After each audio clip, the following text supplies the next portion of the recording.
തൻ്റെ മതം, തൻ്റെ സംസ്കാരം, തൻ്റെ ദേശീയത എന്നിവയൊക്കെ തന്നെ ഇന്ത്യയിലേക്ക് തന്നെ കൈമാറുകയാണ് എങ്കിൽ താൻ അവിടെ പീഡിപ്പിക്കപ്പെടാനും കൊല ചെയ്യപ്പെടാനും വരെ സാധ്യതയുണ്ടെന്നായിരുന്നു തഹാവൂർ റാണ ഹർജിയിൽ ചൂണ്ടിക്കാട്ടിയിട്ടുണ്ടായിരുന്നത്. പക്ഷേ ആ വാദങ്ങളൊക്കെ തന്നെ തള്ളി. പിന്നാലെ തന്നെ NIA അടക്കം ഉദ്യോഗസ്ഥരടങ്ങുന്ന സംഘം US-ലേക്ക് എത്തിയാണ് തഹാവൂർ റാണയെ ഇപ്പോൾ ഇന്ത്യയിലേക്ക് കൊണ്ടുവരുന്നത്. അല്പസമയത്തിനകം തന്നെ വിമാനത്താവളത്തിലെത്തിയാൽ നേരെ ഞാനിപ്പോൾ നിൽക്കുന്ന ഈ NIA ആസ്ഥാനത്ത് തന്നെയായിരിക്കും എത്തിക്കുക. ഇവിടെ എത്തിച്ചതിന് ശേഷം അറസ്റ്റ് രേഖപ്പെടുത്തും. അതുമായി ബന്ധപ്പെട്ടുകൊണ്ടുള്ള പ്രത്യേക നടപടിക്രമങ്ങൾ, പ്രത്യേക സജ്ജീകരണങ്ങളെല്ലാം തന്നെ ഒരുക്കിയിട്ടുണ്ട്. ഇന്ത്യയെ സംബന്ധിച്ചിടത്തോളം തഹാവൂർ റാണയെ ചോദ്യം ചെയ്യുന്നതിലൂടെ മുംബൈ ഭീകരാക്രമണ കേസിലെ കൂടുതൽ വിശദാംശങ്ങൾ പുറത്തുവരുമെന്ന് തന്നെയാണ് കരുതുന്നത്.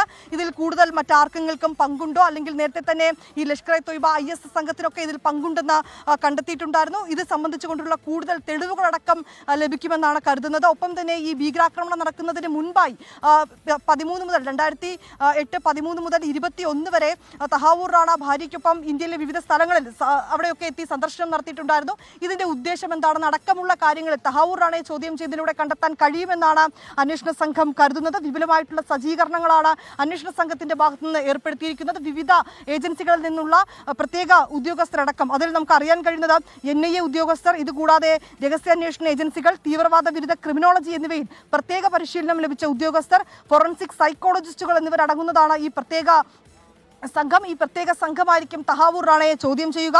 ഞാനിപ്പോൾ നിൽക്കുന്ന ഈ വഴിയിലൂടെ ആയിരിക്കും, ഒരുപക്ഷെ നമുക്ക് കൂടുതൽ സുരക്ഷാ ക്രമീകരണങ്ങൾ അടക്കം ഏർപ്പെടുത്തുമ്പോൾ നമുക്ക് മനസ്സിലാക്കാൻ കഴിയുന്നത് ഈ വഴിയിലൂടെ ആയിരിക്കും ഈ NIA ആസ്ഥാനത്തേക്ക് തഹാവൂർ റാണയെ എത്തിക്കുന്നത്.